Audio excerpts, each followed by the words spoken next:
Curious case of NSC IPO और कोलो scam settlement by SEBI. क्या पैसे से सब कुछ सेटल हो जाता है? एक सेकंड रुकिए। जिस एक्सचेंज पर आप रोज ट्रेड करते हैं, जिस एनएससी पर आपकी इक्विटी ट्रेडिंग, आपकी एफएनडीयू ट्रेडिंग चलती है, वो एक्सचेंज खुद अपना आईपीओ ला रहा है। इंडिया का अब तक का सबसे बड़ा आईपीओ करीब 30,000 करोड़ का, और इससे एनएससी की मार्केट कैप लगभग 5 लाख करोड़ होगी। यानी इंडिया की टॉप 10 कंपनीज में एनएससी का शुमार हो जाएगा। लेकिन उससे ठीक पहले एक और खबर है। एनएससी ने अपने ऊपर लगे देश के सबसे चर्चित फाइनेंशियल मार्केट स्कैम कोलोकेशन यानी कोलो केस को सेबी के साथ 1491 करोड़ में सेटल करने की अर्जी यानी सेटलमेंट एप्लीकेशन लगाई है, और जो कि पेंडिंग है। तो ना गुनाह कबूल ना बेगुनाही साबित, बस पेमेंट और फाइल बंद। और उसी हफ्ते 1 जुलाई 2026 को ऑनरेबल दिल्ली हाई कोर्ट ने एनएससी की 16 साल पुरानी अपील खारिज करते हुए कहा, एनएससी एक पब्लिक अथॉरिटी है, आरटीआई के अंडर आती है। जिस ट्रांसपेरेंसी से एनएससी लगभग 2 दशक तक अदालत में लड़ता रहा, वो अब कानून है। आज हम इसी क्यूरियस केस को खोलेंगे, पूरी क्रोनोलॉजी, सारे ऑर्डर, सारे सेटलमेंट्स और वो सवाल जो हर कॉमन इन्वेस्टर को पूछना चाहिए। क्या नियम तोड़ने की कीमत सिर्फ पैसा है? वीडियो पूरी देखिए, क्योंकि आखिर में मैं आपको ऑनरेबल सुप्रीम कोर्ट के उन महान डाइसेंटिंग जजमेंट्स की याद दिलाऊंगा जो बताते हैं कि आज की अकेली आवाज कल का कानून बनती है। पार्ट 1, एनएससी आखिर क्या है? नेशनल स्टॉक एक्सचेंज 1992 में बना, आज देश का सबसे बड़ा स्टॉक एक्सचेंज है। और सिर्फ देश का ही नहीं, अपने ही डीआरएचपी के मुताबिक फाइनेंशियल ईयर 2025-26 में एनएससी दुनिया का सबसे बड़ा इक्विटी डेरिवेटिव एक्सचेंज था। करीब 37 बिलियन कॉन्ट्रैक्ट्स एक साल में। कैश इक्विटी ट्रेड्स के हिसाब से भी दुनिया का तीसरा सबसे बड़ा एक्सचेंज। स्केल समझिए, लगभग 13 करोड़ यूनिक रजिस्टर्ड इन्वेस्टर्स, देश के 99% पिन कोड से, रोज 12 से 14 बिलियन मैसेजेस प्रोसेस करने वाला सिस्टम। फाइनेंशियल ईयर 25-26 में रेवेन्यू फ्रॉम ऑपरेशन 16,601 करोड़ और नेट प्रॉफिट 10,302 करोड़, यानी करीब 28 करोड़ रोज का मुनाफा। लेकिन सबसे जरूरी बात, एनएससी कोई आम कंपनी नहीं है। डीआरएचपी में एनएससी खुद लिखता है कि वो एक फर्स्ट लेवल रेगुलेटर है, यानी मार्केट में सबसे पहली निगरानी उसी की है। Equal access, fair access, transparent access ensure करना उसकी कानूनी ड्यूटी है। ये पॉइंट याद रखिए, क्योंकि आगे की पूरी कहानी इसी ड्यूटी के इर्द गिर्द घूमती है। पार्ट 2 में हम बात करते हैं आईपीओ और डीआरएचपी क्या होता है। आईपीओ, इनिशियल पब्लिक ऑफरिंग, जब कोई कंपनी पहली बार अपने शेयर्स पब्लिक को बेचती है और स्टॉक एक्सचेंज पर लिस्ट होती है। और DRHP, draft red herring prospectus, वो ड्राफ्ट डॉक्यूमेंट है जो कंपनी आईपीओ से पहले सेबी के पास फाइल करती है। इसमें कंपनी को अपना पूरा सच बताना पड़ता है, जैसे बिजनेस, फाइनेंशियल, रिस्क फैक्टर और सबसे जरूरी अपने ऊपर चल रहे सारे मुकदमे यानी केसेस। एनएससी ने 17 जून 2026 को सेबी के पास अपना डीआरएचपी फाइल किया, 614 पन्नों का, बहुत बड़ी लॉ फर्म के थ्रू। आईपीओ पूरी तरीके से ऑफर फॉर सेल है, यानी ओएफएस है। करीब 15 crore shares, paid up capital का लगभग 6% एग्जिस्टिंग शेयर होल्डर बेचेंगे। मार्केट का अनुमान है एनएससी की वैल्यूएशन लगभग 5 लाख करोड़ से ऊपर जा सकती है, करीब $55 बिलियन, यानी इंडिया की टॉप 10 लिस्टेड कंपनियों में सीधी एंट्री। 30,000 करोड़ का एनएससी का इश्यू हुंडई मोटर्स इंडिया के 27,870 करोड़ के और एलआईसी के 21,000 करोड़ को पीछे छोड़कर देश का सबसे बड़ा आईपीओ बन जाएगा। और आयरनी देखिए, जिस एक्सचेंज पर सबके आईपीओ लिस्ट होते हैं वो खुद अपने ऊपर लिस्ट नहीं हो सकता, इसलिए एनएससी लिस्ट होगा बीएसई पर। लेकिन दोस्तों, ये आईपीओ 2016 से अटका हुआ था। 10 साल क्यों? उसका जवाब है एक शब्द, कोलो। अब हम बात करते हैं पार्ट 3 में सेबी क्या है। Securities and exchange board of India 1988 में बना। 1992 में सेबी एक्ट से स्टैट्यूटरी पावर्स मिली। इसका पहला काम ही अपने एक्ट के प्रीएम्बल में लिखा है, to protect the interests of investors in securities. Investor protection पहले, मार्केट डेवलपमेंट बाद में। सेबी के पास 3 तरीके की ताकतें हैं, लेजिस्लेटिव यानी रेगुलेशंस बनाना, एग्जीक्यूटिव इंस्पेक्शन और इन्वेस्टिगेशन करना, तीसरी क्वासी जुडिशियल यानी ऑर्डर्स पास करना, पेनाल्टी लगाना। एक और चौथी ताकत भी है जो आज की कहानी का मुख्य हिस्सा है। Section 15 JB of SEBI act के अंडर सेटलमेंट की ताकत, यानी बिना गिल्ट साबित किए पैसे लेकर प्रोसीडिंग्स बंद करने की ताकत। याद रखिए, कानून कहता है सेटलमेंट का पैसा डिसगॉर्जमेंट को छोड़कर सीधा कंसोलिडेट फंड ऑफ इंडिया यानी सरकारी खजाने में जाएगा। इन्वेस्टर के हिस्से ना सच ना ही पैसा। दोस्तों, अगले पार्ट में हम बात करते हैं कोलो स्कैम 11 साल की कहानी की क्रोनोलॉजी। कोलो का मतलब है ब्रोकर अपना सर्वर एक्सचेंज के डेटा सेंटर के अंदर रख सकता है ताकि उसे मार्केट डेटा माइक्रो सेकेंड्स पहले मिले। यह फैसिलिटी लीगल है, दुनिया भर में चलती है। स्कैम का आरोप यह था कि इस फैसिलिटी के अंदर भी कुछ ब्रोकर्स को औरों से आगे रखा गया। जून 2015 में एक विसल ब्लोअर नाम केन फॉन्ग, ये हो सकता है असली नाम ना हो, मनी लाइफ को चिट्ठी लिखता है। आरोप है एनएससी के टिक बाय टिक डेटा आर्किटेक्चर में जो ब्रोकर सर्वर से पहले कनेक्ट होता था उसे डेटा पहले मिलता था। कुछ ब्रोकर्स को सेकेंडरी सर्वर का एक्सेस दिया गया, अर्ली लॉगिन करने दिया गया और सबसे बड़ा बेनिफिशियरी बताया गया ओपीजी सिक्योरिटीज को। साथ में आरोप था एनएससी के अंदर के लोगों की मिलीभगत का। और एक दूसरा मामला डार्क फाइबर, जहां एक अनऑथराइज्ड सर्विस प्रोवाइडर को एनएससी प्रीमिसेस में फाइबर बिछाने दी गई जिसमें कुछ ब्रोकर्स को तेज कनेक्टिविटी मिली। अब सुनिए सेबी ने शुरुआत में क्या किया। सेबी ने एनएससी से ही कहा वो अपने खिलाफ इन्वेस्टिगेशन करवाए। ये मैं नहीं कह रहा। सेट ने अपने 23 जनवरी 2023 के ऑर्डर में कहा, it is strange and it does not stand to reason as to know why SEBI directed NSE to conduct an investigation against itself. It is clear that a casual approach was adopted. Regulator का approach casual, ये शब्द थे honourable tribunal के। 2017-18 में सेबी ने show cause notice जारी किए। 31 अगस्त 2018 को एनएससी ने अपनी पहली सेटलमेंट कॉन्सेंट एप्लीकेशन फाइल की। सेबी ने 30 अप्रैल 2019 को वो एप्लीकेशन लौटा दी। ये था सेटलमेंट नंबर 1 जो फेल हुआ। उसी दिन 30 अप्रैल 2019 सेबी के WTM ने ऑर्डर्स की झड़ी लगा दी।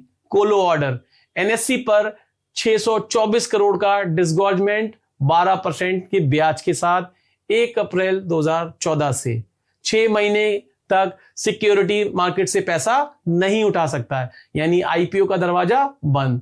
दूसरा matter dark fibre order, 62 crore का डिसगॉर्जमेंट, साथ में चित्रा रामाकृष्णन, रवि नारायण जैसे फॉर्मर एमडीज पर डायरेक्शंस, अजय शाह और गवर्नेंस से जुड़े पर अलग ऑर्डर्स। बाद में एडजुडिकेशन ऑर्डर्स भी आए। कोलो में 1 करोड़, डार्क फाइबर में 7 करोड़, गवर्नेंस में 1 करोड़ की पेनल्टी लगाई।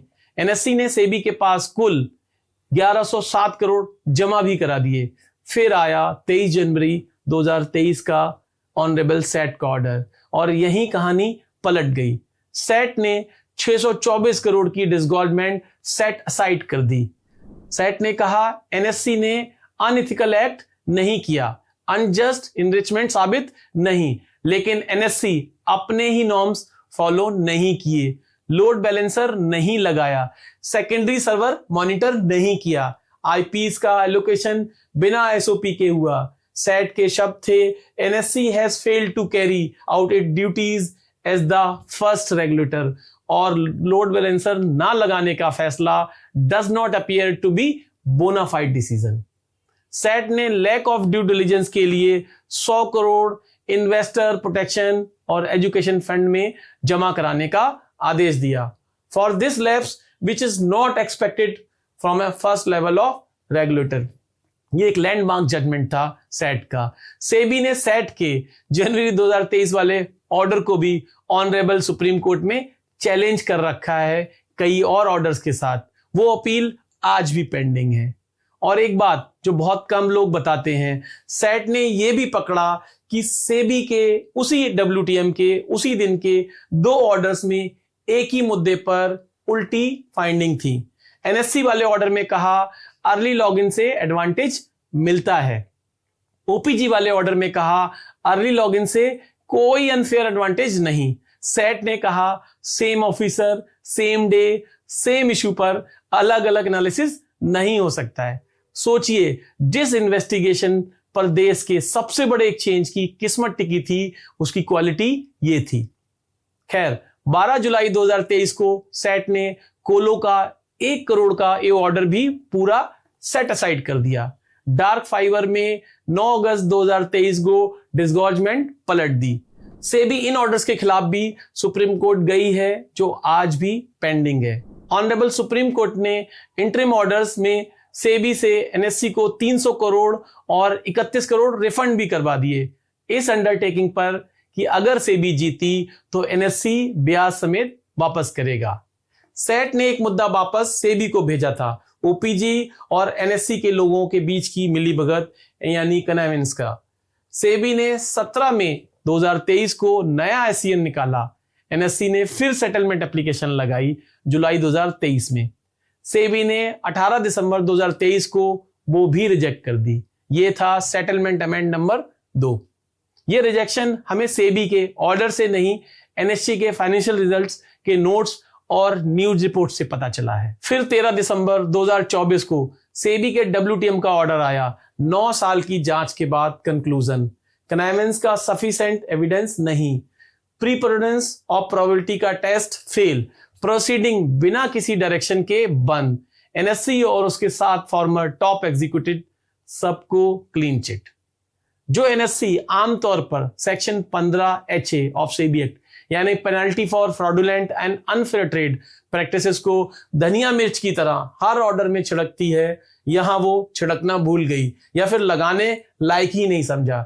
छोटे छोटे ट्रेडर्स पर 15HA झट से लग जाता है, लेकिन देश के सबसे बड़े एक्सचेंज के मामले में ये सेक्शन जैसे मेन्यू से गायब ही हो गया।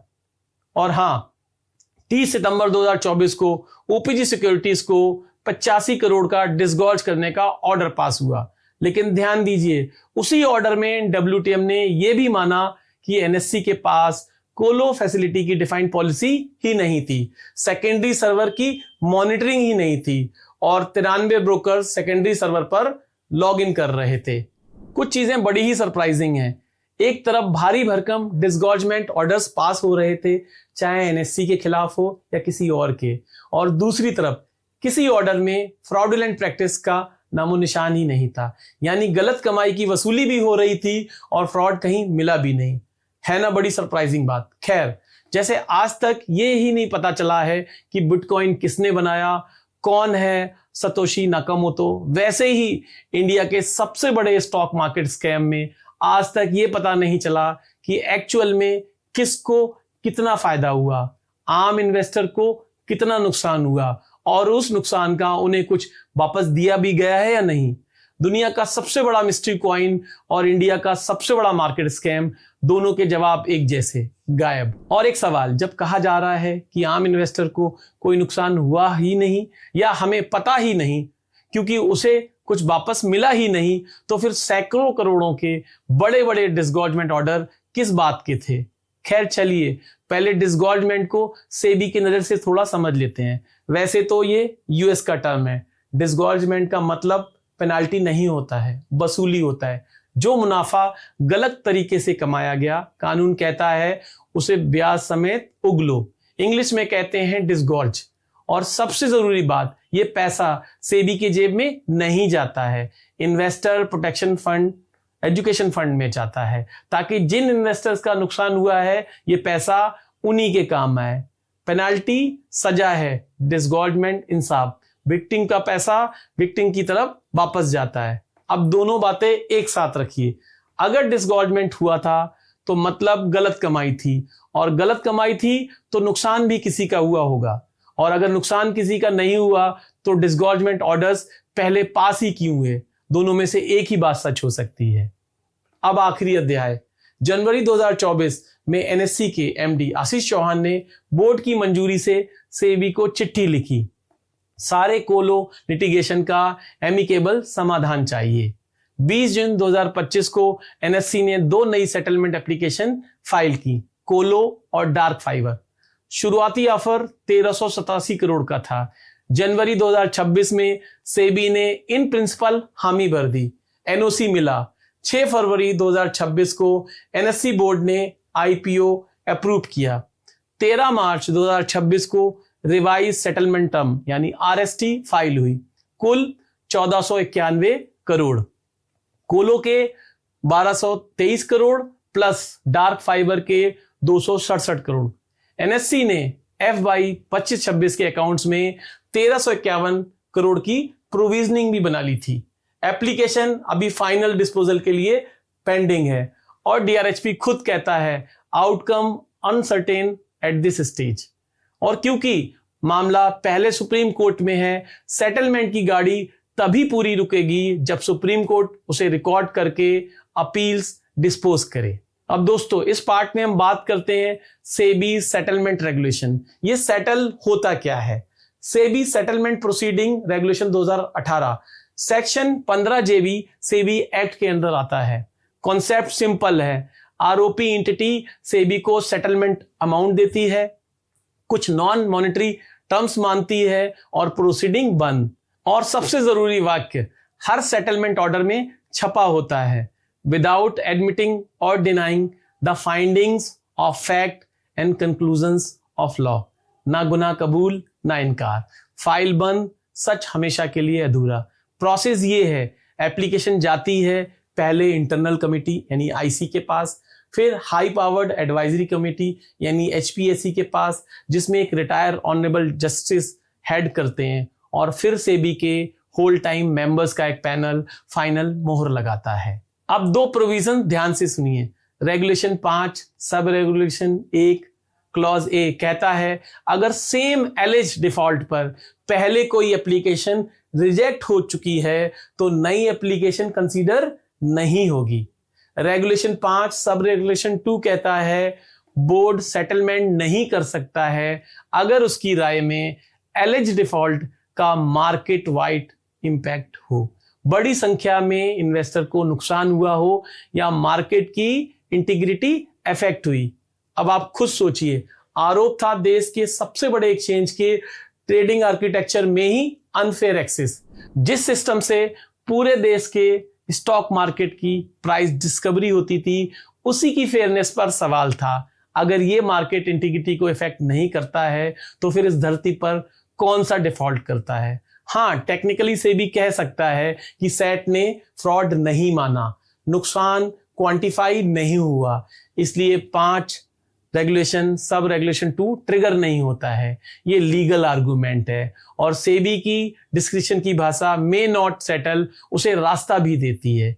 लेकिन स्पिरिट का सवाल तो खड़ा है, जो रेगुलेशन छोटे केसेस के लिए इतना सख्त है वो सबसे बड़े केस में इतना लचीला कैसे हो गया?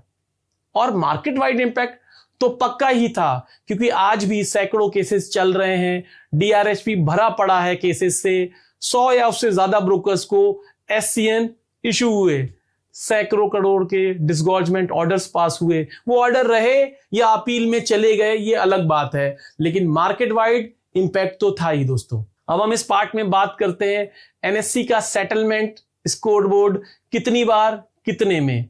अब वो हिसाब जो एक जगह कोई नहीं दिखाता, एनएससी और उसकी ग्रुप कंपनीज ने सेबी के साथ अब तक कितने सेटलमेंट किए हैं। क्रोनोलॉजी ध्यान से सुनिए।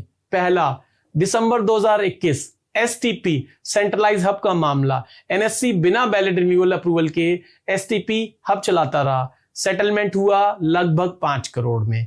दूसरा मामला 28 जून 2023, 24 फरवरी 2021 का ट्रेडिंग हॉल्ट, उस दिन देश का सबसे बड़ा एक्सचेंज करीब 5 घंटे बंद रहा और इन्वेस्टिगेशन में निकला उस सुबह घंटों तक ट्रेड्स बिना online real time risk management के हो रहे थे। एनएससी ने लगभग 49 करोड़ और उसकी क्लियरिंग सब्सिडरी एनसीएल ने लगभग 22 करोड़ यानी कुल 72 करोड़ में मैटर सेटल किया। साथ में अधिकारी के लिए ट्रेनिंग कोर्सेज और 14 दिन की कम्युनिटी सर्विस भी बोली गई। तीसरा, 4 अक्टूबर 2024 टीएपी का मामला, जिस पर हम अलग से बात करेंगे। 643 करोड़ का settlement, NSC plus farmer MD Vikram Limaye समेत 9 अधिकारी। चौथा, 31 जुलाई 2025 सेबी इंस्पेक्शन की फाइंडिंग। सुनिए आरोप क्या थे। हिस्टोरिकल ट्रेड डेटा की टेप्स बिना किसी लीगल बाइंडिंग कॉन्ट्रैक्ट के थर्ड पार्टी वेंडर को दे दी गई।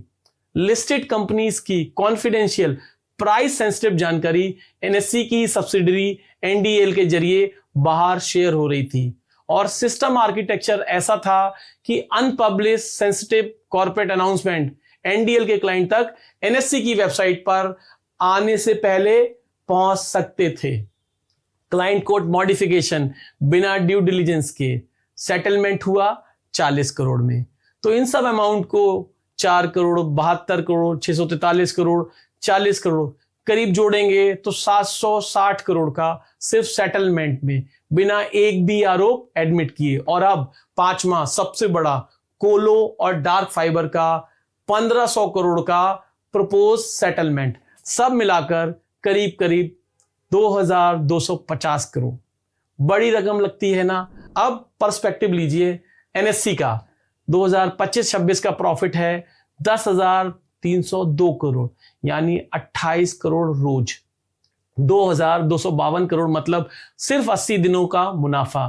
3 महीने से कम की कमाई में 11 साल की सारी फाइल्स बंद। और यह भी याद रखिए, सेटलमेंट के अलावा एनएससी के ऊपर गवर्नेंस के मामले 2 करोड़ की पेनाल्टी, आनंद सुब्रमण्यम अपॉइंटमेंट मामले में 2 करोड़ की पेनाल्टी भी भर चुका है। पैटर्न दिखा आपको। जहां लड़ाई जीत सकते हैं वहां सेट ऑनरेबल सुप्रीम कोर्ट, जहां नहीं वहां सेटलमेंट, यानी हर दरवाजे की चाबी पैसा है।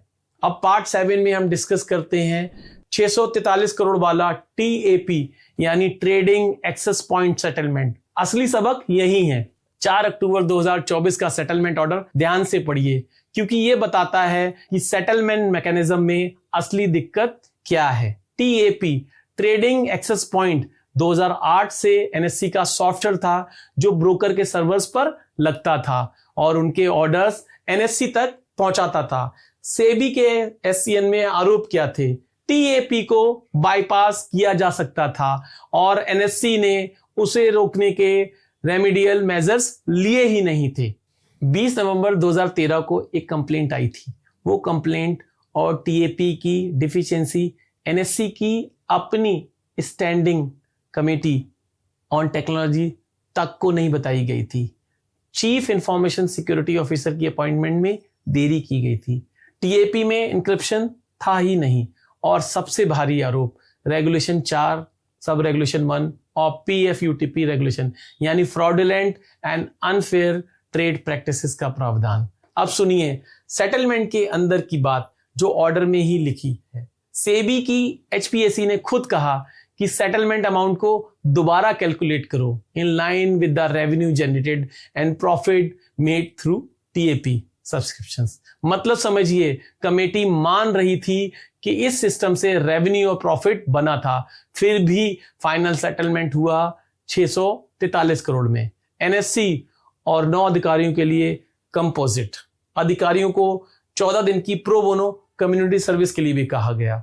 फ्रॉड का आरोप, विसल ब्लोअर कंप्लेंट दबाने का आरोप और अंत में no admission, no denial, no finding.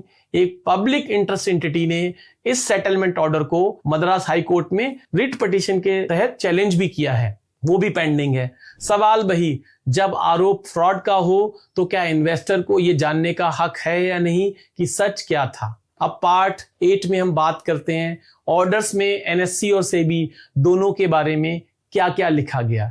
चलिए एक बार में सुन लीजिए इन 11 सालों में अलग अलग फोरम्स ने क्या क्या कहा, एनएससी के बारे में भी और सेबी के बारे में भी। सेबी डब्ल्यूटीएम 30 अप्रैल 2019 के ऑर्डर में एनएससी को टीबीटी आर्किटेक्चर में फेयर, इक्वल और ट्रांसपेरेंट एक्सेस इंश्योर करने में नाकाम पाया। 624 करोड़ का डिसगॉर्जमेंट और 6 महीने का मार्केट बैन लगाया। हालांकि फ्रॉड यानी पीएफयूटीपी वॉल्यूशन नहीं माना। ऑनरेबल सैट ने 23 जनवरी 2023 को एनएससी के लिए कहा, fail to carry out its duties as the first regulator. Load balancer ना लगाने का फैसला बोनाफाइड नहीं लगा, अपने ही गाइडलाइंस को फॉलो नहीं किया। 100 करोड़ का deterrent not expected from the first level of regulator, यानी 100 करोड़ इन्वेस्टर प्रोटेक्शन फंड में जमा करने के लिए कहा। और सेबी के लिए एनएससी से खुद ही अपनी इन्वेस्टिगेशन करवाना स्ट्रेंज अप्रोच, कैजुअल था।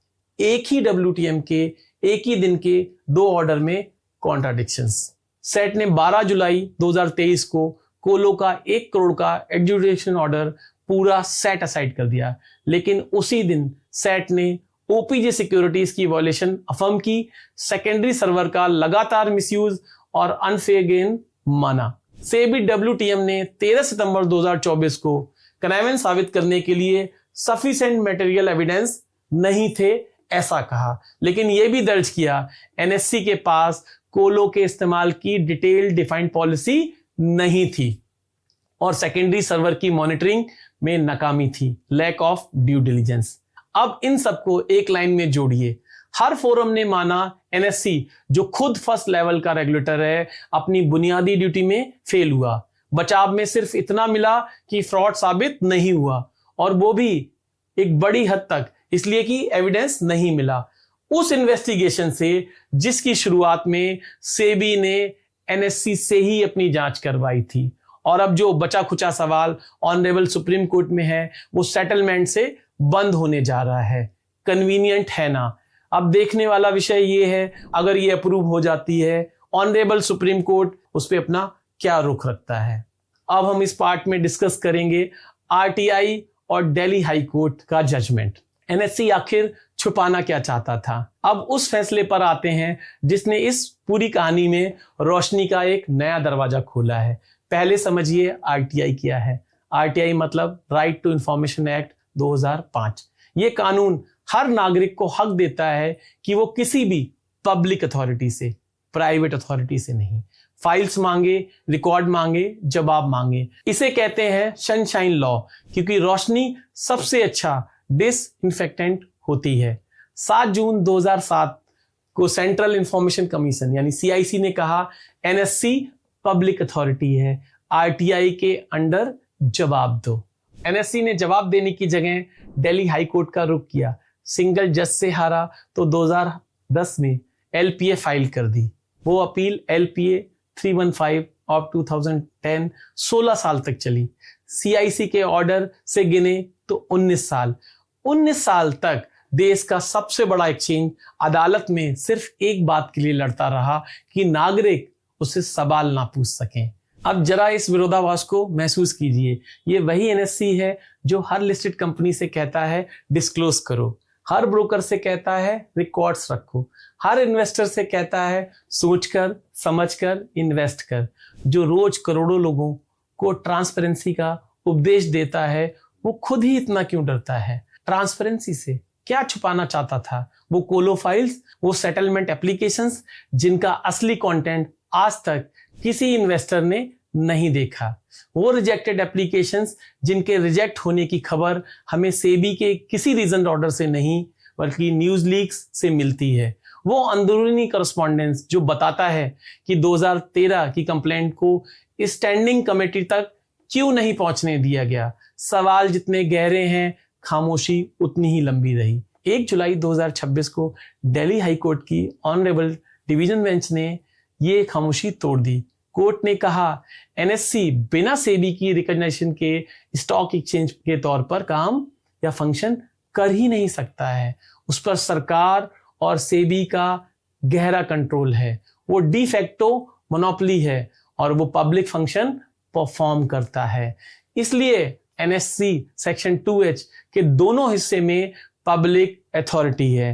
एनएससी की अपील डिसमिस हो गई। यानी अब एनएससी आरटीआई के दायरे में पूरी तरीके से है। 19 साल की कानूनी किलेबंदी एक जजमेंट पर जमीन पे आ गई। मतलब अगर अब ये फैसला ऊपर की अदालत में नहीं पलटा गया तो आप या मैं या कोई भी नागरिक 10 रुपए की आरटीआई डालकर एनएससी से वो सवाल पूछ सकता है जो बड़े बड़े इंस्टीट्यूशन नहीं पूछ पाए। डेमोक्रेसी में इससे खूबसूरत क्या होगा। जिस एक्सचेंज को सेटलमेंट की ताकत ने सवालों से बचा लिया, उसे आरटीआई की ताकत वापस सवालों के सामने खड़ा कर देगी। हाँ, ये जरूर याद रखिए, एनएससी के पास ऑनरेबल सुप्रीम कोर्ट जाने का रास्ता खुला है और डीआरएचपी में उसने ये लिटिगेशन भी दर्ज की है। लड़ाई अभी खत्म नहीं हुई है, लेकिन अब मैदान बराबरी का है। अब इस पार्ट में हम सेबी चीफ और एनएससी चीफ के बयानों पर चर्चा करेंगे। अब जरा दोनों इंस्टीट्यूशंस के चीफ के पब्लिक बयानों पर नजर डालिए। सेबी चेयरमैन श्री तुहिन कांता पांडे ने जनवरी 2026 में कहा, the settlement application is in process with different committees but in principle we agree on the settlement. और ये भी कि एनओसी करीब 1 महीने में आ सकता है। अब मैं रेगुलेटर की मंशा पर शक नहीं कर रहा। मार्च 2025 में चेयरमैन बनने के बाद उन्होंने एनएससी आईपीओ की गुत्थी सुलझाने के लिए इंटरनल कमेटी बनाई, तेजी दिखाई।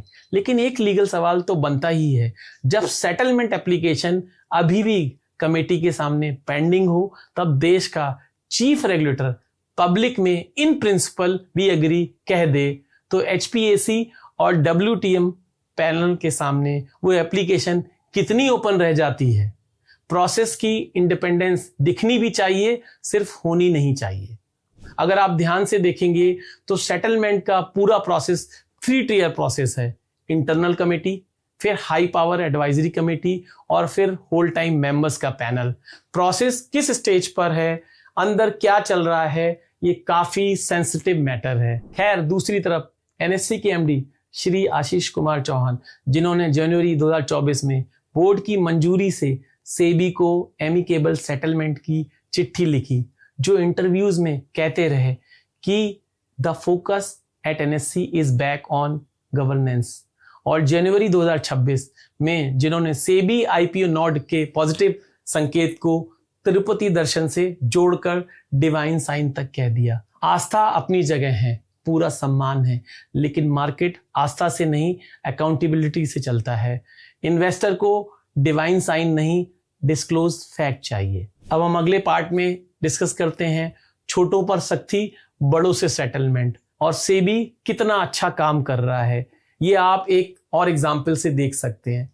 22 मार्च 2024 को सेबी के एओ ने इन्वेस्टो फॉर रिसर्च के खिलाफ एक ऑर्डर पास किया, जिसमें साफ साफ लिखा, कोई भी रिसर्च रिकमेंडेशन क्लाइंट्स को बिना ड्यू रैशनल, बिना टेक्निकल एनालिसिस बताए नहीं दी जा सकती है, क्योंकि रैशनल के बिना क्लाइंट इन्फॉर्म डिसीजन ले ही नहीं सकता है। बिल्कुल सही प्रिंसिपल छोटी सी रिसर्च एंटिटी पर भी तुरंत लागू हो गया। अब दूसरी तरफ देखिए, आज भी बड़े बड़े टॉप ब्रोकर्स रोज इंट्राडे कॉल दे रहे हैं धड़ल्ले से एफ&ओ में, बिना क्लाइंट को कोई रैशनल डिस्क्लोज किए। मैं यहाँ पे कोई स्क्रीनशॉट नहीं डालूंगा। सेबी बस बड़े बड़े ब्रोकर्स के साथ एक ट्रेडिंग अकाउंट्स खोल ले और खुद देख ले। वही सेबी जो एक छोटी एंटिटी को रैशनल के लिए पेनल्टी लगाता है, वही देश के सबसे बड़े एक्सचेंज के फ्रॉड एलिगेशंस को नाइदर एडमिट नॉट डिनाई पर सेटल करने की बात करता है। ये डबल स्टैंडर्ड है जो कॉमन इन्वेस्टर के भरोसे को अंदर से खोखला करता है। खैर, वापस आते हैं अपने टॉपिक पर। इस पार्ट में हम डिस्कस करेंगे ऑनरेबल सुप्रीम कोर्ट के लैंडमार्क जजमेंट्स के बारे में और इस कहानी से उनका रिश्ता। आप पूछेंगे विकास भाई, एनएससी के सेटलमेंट का सुप्रीम कोर्ट के डाइसेंटिंग जजमेंट से क्या लेना देना?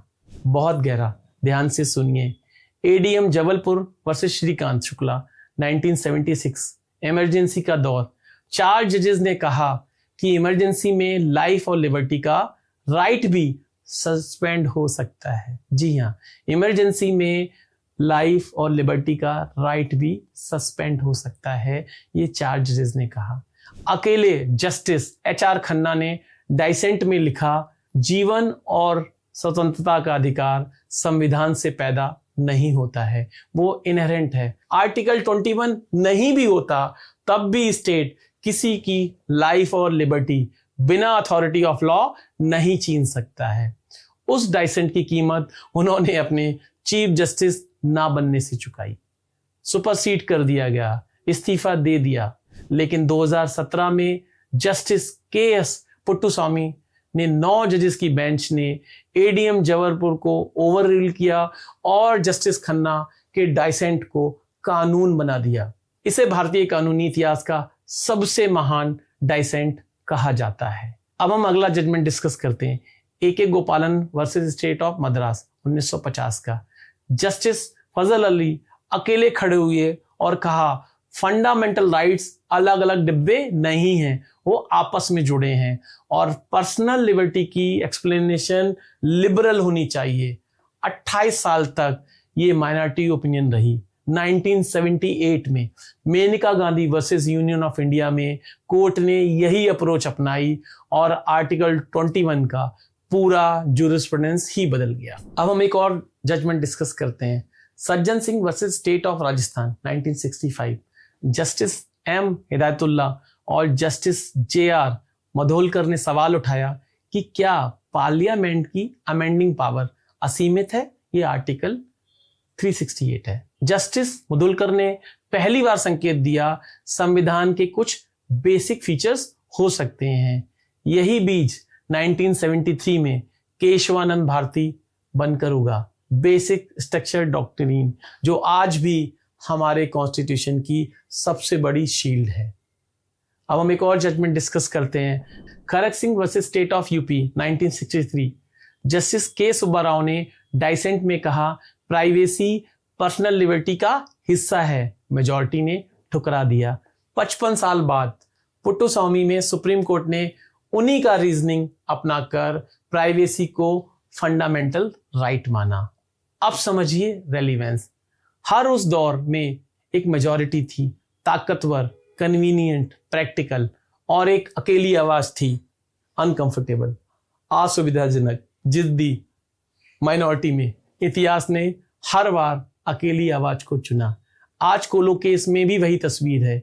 एक तरफ देश का सबसे बड़ा एक्सचेंज, देश का रेगुलेटर, बड़े बड़े मर्चेंट बैंकर्स और 5 लाख करोड़ की वैल्यूएशन, और दूसरी तरफ है 2015 का एक गुमनाम विसल ब्लोअर, मनी लाइफ, सुचिता दलाल, देवाशीष बासु जैसे पत्रकार जिन्होंने 11 साल तक ये फाइल जिंदा रखी, और चेन्नई फाइनेंशियल मार्केट्स और अकाउंटेबिलिटी जैसी पब्लिक इंटरेस्ट एंटिटीज जिनकी अपील्स आज ऑनरेबल सेट और ऑनरेबल मद्रास हाई कोर्ट में खड़ी हैं और जिनकी मेंटेनेबिलिटी पर ही सवाल उठाया जा रहा है।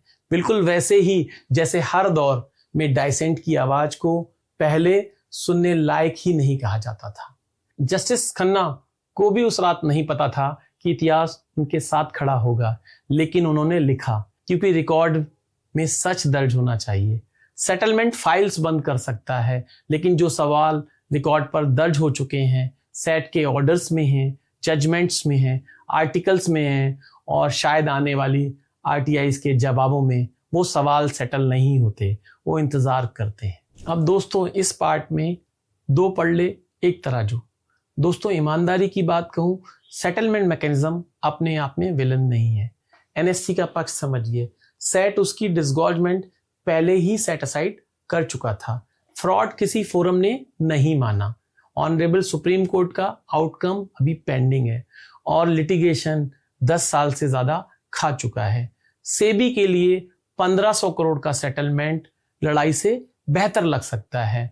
मार्केट को सर्टेनिटी मिलती है, इन्वेस्टर्स को देश की सबसे प्रॉफिटेबल कंपनीज में से एक में हिस्सेदारी का मौका। ये सब लेजिटिमेट रीजनिंग है और इन्हें ईमानदारी से रखा जाना चाहिए। लेकिन तराजू के दूसरे पल्ले में 3 सवाल रखिए। पहला, जब रेगुलेशन 5 सब रेगुलेशन 2 कहता है मार्केट वाइड इंपैक्ट और मार्केट इंटीग्रिटी वाले मामले सेटल नहीं होने चाहिए, तो देश के स्टॉक मार्केट की प्राइस डिस्कवरी, मशीन के आर्किटेक्चर का मामला सेटल कैसे हो सकता है। दूसरा, एक ही सेम एलिज डिफॉल्ट में सेटलमेंट की कोशिशें पहले लौटाई गई हैं, रिजेक्ट हुई हैं, अब फिर ठीक आईपीओ से पहले सेटलमेंट एप्लीकेशन मंजूर हो गई है, हो जाएगी, जैसा मीडिया में बड़े बड़े अधिकारी बोलते हैं। तो सवाल ये है, इन 3 कोशिशों के बीच बदला क्या था, एविडेंस या जरूरत?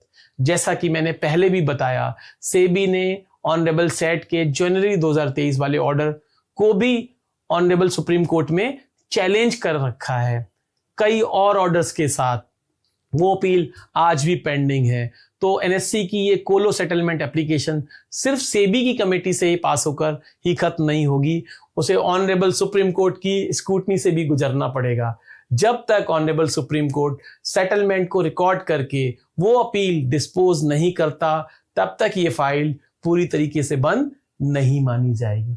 तीसरा, सबसे बुनियादी, नाइदर एडमिट नॉट डिनाई का मतलब है 11 साल बाद भी उस कॉमन इन्वेस्टर को जिसके भरोसे पर ये पूरा मार्केट खड़ा है, कभी ऑफिशियली पता नहीं चलेगा कि उसके साथ इन सालों में फेयर गेम हुआ था या नहीं। क्या क्लोजर सच से बड़ा हो सकता है? निष्कर्ष एक लाइन में, पैसा जुर्माना हो सकता है, प्रायश्चित नहीं। सेटलमेंट फाइल बंद करती है, सवाल नहीं।